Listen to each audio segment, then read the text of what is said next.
मती रचित सुसमाचार के हमारे अध्ययन के 5वें सप्ताह में आपका स्वागत है। आज दूसरा दिन है और आज हम अध्याय 5 के पद 27 से 32 को देखने जा रहे हैं। कल हमने उस सत्य को देखा जो यीशु ने हमें सिखाया कि क्रोध रिश्तों को बर्बाद कर देता है और उसके लिए आप क्या करोगे।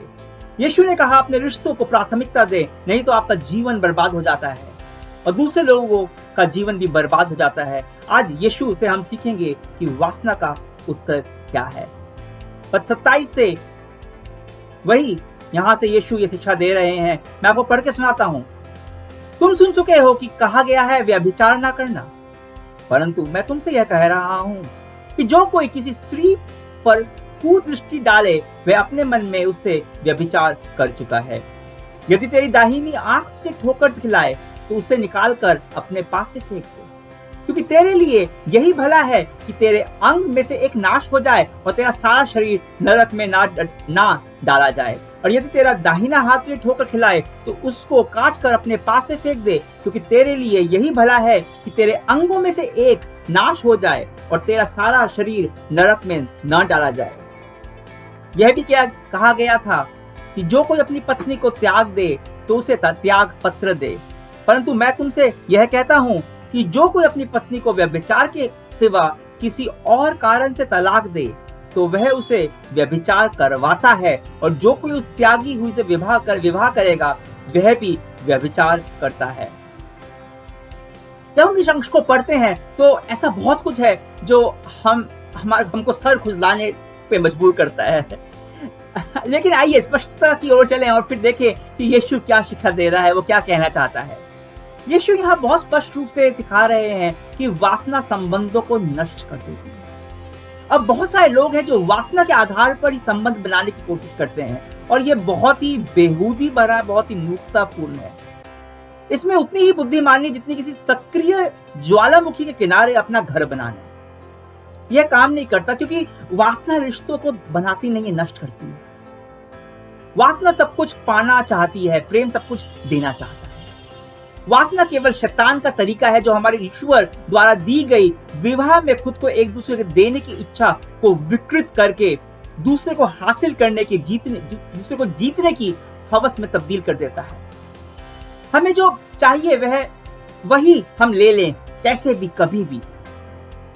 आपको कुछ समझना होगा, मेरे को कुछ समझना होगा। वासना प्रलोभन नहीं है। आप वासना को चुने बिना वासना के प्रलोभन में पड़ सकते हैं। जब आप प्रलोभन को हाँ बोलते हैं तब वासना की शुरुआत होती है। वासना दरवाजे पर दस्तक नहीं है।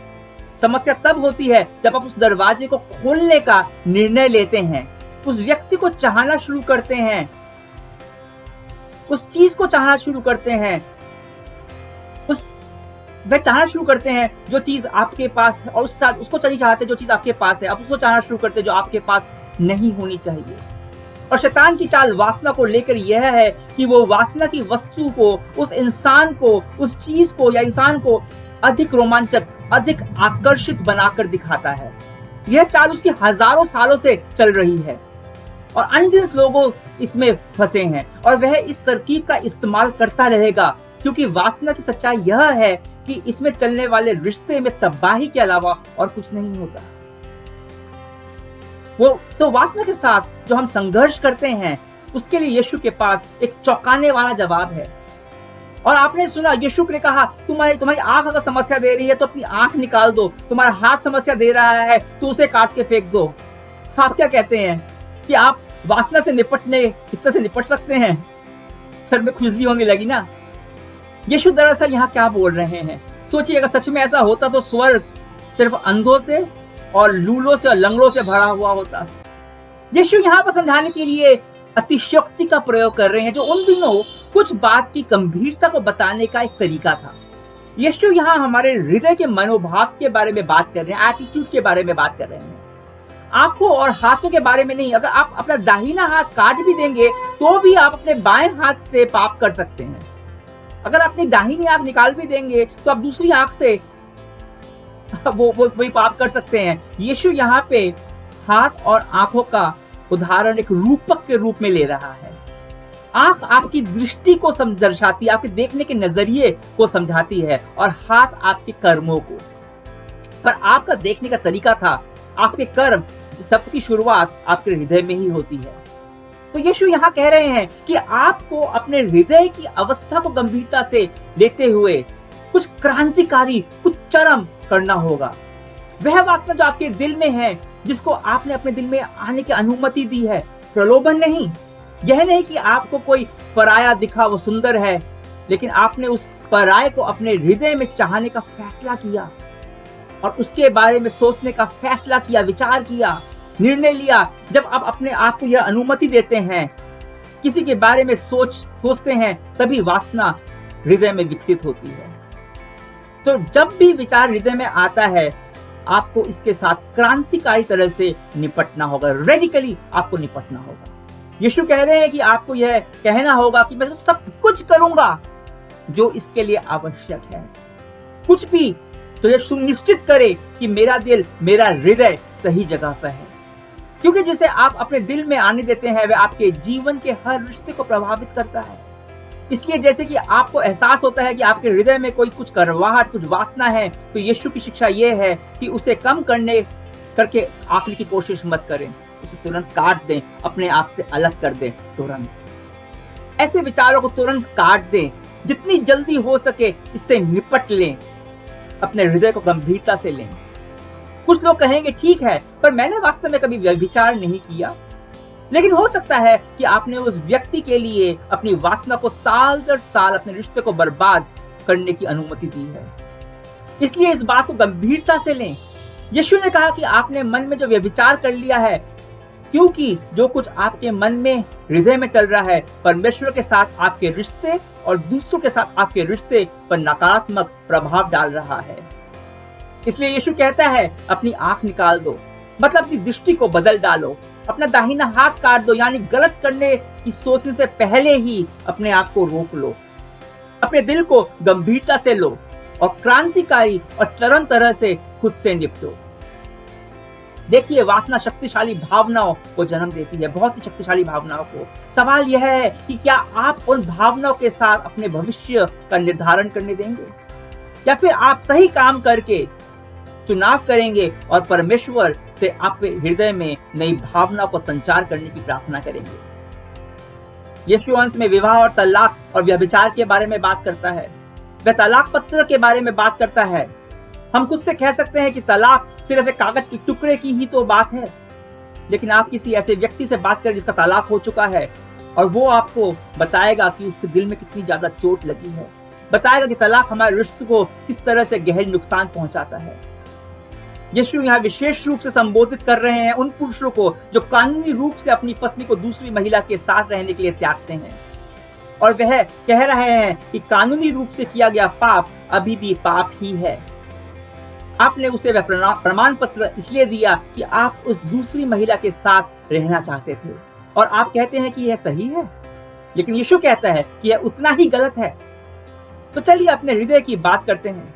यीशु वासना और व्यभिचार के बारे में बात कर रहे हैं, उस व्यक्ति से विवाहित रहने के बारे में बात कर रहे हैं जिसे परमेश्वर ने आपके जीवन में रखा है, जिसको आपके लिए चुना है। आप सोच सकते हैं ठीक है, परमेश्वर ने उन्हें मेरे जीवन में नहीं रखा, ये मेरा फैसला था, ये मेरे माता पिता का फैसला था। खैर, जिस मिनट आपने उन्हें चुना और शादी की, उस समय आपने तय कर लिया था कि परमेश्वर ने उस व्यक्ति को मेरे जीवन में रखा है, और अब आप व्यभिचार में फंस गए हैं, या व्यभिचार के प्रलोभन में। आपने इसे अपने दिल में, हृदय में एक वासना को विकसित होने दिया है, और तो अब आप क्या दूसरी महिला के साथ संबंध चुनेंगे, दूसरा पुरुष चुनेंगे, या आप अपनी शादी को चुनेंगे? मैंने कई लोगों को ऐसे दो राहें पर देखा है, और ज्यादातर लोग पता है क्या चुनते हैं? वे कहते हैं अच्छा, मुझे दोनों चाहिए, मैं दोनों को चुनता हूं, मैं चाहता हूं मेरी शादी टिकी रहे, जैसा चल रहा है वैसा ही चलता रहे, और उस दूसरे व्यक्ति के साथ भी मैं अभी भी उससे बाहर मिल सकता हूं, कभी कभार उसके साथ मैं बैठ कर कहीं खाना खा सकता हूं, सब ठीक ठाक वैसा ही चलता रहेगा। सच तो यह है कि भावनाओं से निपटने की जो दर्द है वो बहुत ज्यादा होता है, और हम उससे बचने की कोशिश करते हैं, एक आसान रास्ता निकालने की कोशिश करते हैं, और हम ये दिखावा करते हैं कि हम भावनाओं को नियंत्रित कर सकते हैं और उसमें कोई समस्या नहीं है। आप सोच सकते हैं कि अपने मन को थोड़ी देर के लिए किसी के साथ व्यभिचार की ओर भटकने देने से आपके विवाह पे कोई फर्क नहीं पड़ेगा। यीशु कहते हैं पड़ेगा, बिल्कुल पड़ेगा, क्योंकि आपके हृदय पे उसका फर्क पड़ेगा। और मुझे यीशु पे भरोसा है। मैं इस बारे में जो महसूस करता हूँ उस पे मेरे को भरोसा नहीं है, क्योंकि मैं इस बारे में खुद को बेवकूफ बना सकता हूँ। मैं बना चुका हूँ। हम इस मामले में खुद को बेवकूफ बना सकते हैं। हम सोच सकते हैं कि आप जिस क्रोध की भावना को पाल रहे हैं या जो आप रिश्ते, वो आपके रिश्ते को प्रभावित नहीं करेगा। यीशु कहता है कि वो करेगा। आपका हृदय एक गंभीर विषय है। आप सोच सकते हैं कि वासना आपके रिश्तों को प्रभावित नहीं करेगी। यीशु कहते हैं कि कर रही है। इसीलिए जब हम यीशु को यहाँ कहते हुए सुनते हैं कि उसे काट दें, तो हमें यही करना है। पर हमें लगता है कि मुझे नहीं पता कि यह कैसे करना है, मैं अपना दिल नहीं बदल सकता। हम अपने आप से कहते हैं कि मैं चाहता तो हूं, लेकिन अब मैं जिस तरह से महसूस कर रहा हूं उसे मैं बदल नहीं सकता। और आप सही हैं, आप अपनी भावना को बदल नहीं सकते, लेकिन आप उन परिस्थितियों को बदल सकते हैं जो आपकी भावनाओं का कारण बन रही है। और फिर आपकी भावनाएं अंततः बदल जाएंगी। आपको कुछ क्रांतिकारी करना होगा, कुछ चरम करना होगा। यौन प्रलोभन एक बहुत शक्तिशाली प्रलोभन है, और परमेश्वर की सलाह यह है कि इस प्रलोभन के साथ कुश्ती करने का प्रयास मत करो, लड़ने का प्रयास मत करो। वे हमसे कहता है कि जितना हो सके उतनी दूर भाग जाओ, यौन पाप से दूर भाग जाओ। कोई अन्य पाप शरीर को उतना स्पष्ट रूप से प्रभावित नहीं करता जितना कि यह करता है। पहला कुरिन्थियों 6:18 कहता है कि क्योंकि व्यभिचार करना तेरी ही देह के विरुद्ध पाप है। इसलिए यदि आपको इस प्रलोभन से भागने के लिए अपनी नौकरी छोड़कर दूसरी नौकरी करनी पड़े तो कीजिए, ऐसा ही कीजिए। यदि इसके लिए आपको अपना घर बदल के दूसरे इलाके, दूसरे शहर में जाना पड़े और यही आवश्यक है तो वही कीजिए। क्या आपकी नौकरी, आपकी शादी, आपके अपने परिवार से ज्यादा महत्वपूर्ण है? जिस इलाके में आप रह रहे हैं, क्या वह इलाका, वह शहर आपके परमेश्वर के रिश्ते के से ज्यादा महत्वपूर्ण है? परमेश्वर के साथ एक निकटता जो आपके साथ जीवन भर रखना चाहते हैं परमेश्वर, वह सेविकाई जो वो आपके जीवन में चाहते हैं। हम कह सकते हैं कि मैं संभाल सकता हूं, मैं संभाल लूंगा, मैं इन भावना को संभाल सकता हूं। यीशु कह रहे हैं कि नहीं संभाल सकते। मैं इसे सिर्फ काट सकता हूं, अपने से अलग कर सकता हूं। इसे काट दें, क्योंकि आप अपने दिल में जिस चीज की अनुमति देंगे वह गंभीर विषय है। यह आपने जीवन को और आपके रिश्तों को कई गुना अधिक कुप्रभाव डालेगा, इतना कि जिसकी आप कल्पना भी नहीं कर सकते। इसलिए आप हृदय को गंभीरता से ले और क्रांतिकारी और चरम कदम उठाने के लिए तैयार रहें। आइए कुछ समय प्रार्थना करते हैं। यीशु, हमारे हृदय में हमसे बातचीत कर। जो तू बोल रहा है उस पर भरोसा करने में हमारी मदद कर। अपनी भावनाओं में बह जाने इतना आसान है, और तुझसे ज्यादा खुद पर भरोसा करना, भावनाओं के वश में आकर, वो तो कितना ज्यादा सरल है। परंतु प्रभु, हम हमेशा सही नहीं सोचते और हमारी सोच गलत जगह पर चली जाती है। तो हमें तेरे पर भरोसा करने की मदद कर, क्योंकि तू विश्वास योग्य है। तेरे पर भरोसा करे हमारे रिश्तों को लेकर, भरोसा करे तेरा हमारे क्रोध के साथ हमारे रिश्तों को प्राथमिकता दे। हमारी वासना के साथ जो संघर्ष है उसमें मदद कर कि हम अपने हृदय को गंभीरता से लें और जो भी करने की आवश्यकता है वो करे, चाहे वो कितना भी क्रांतिकारी क्यों ना हो। हम अपनी वासना से कड़ाई से निपट सकें। धन्यवाद करते हैं तेरे प्रेम के लिए। अपने प्रेम से हमें बदल डाल, हमें सामर्थ्य दे। यीशु तेरे नाम से प्रार्थना करते हैं, आमीन। कल हम यीशु से संबंध परक ईमानदारी के साथ संघर्षों के उत्तर को देखने जा रहे हैं। तब तक के लिए आज्ञा दीजिए। परमेश्वर की महिमा।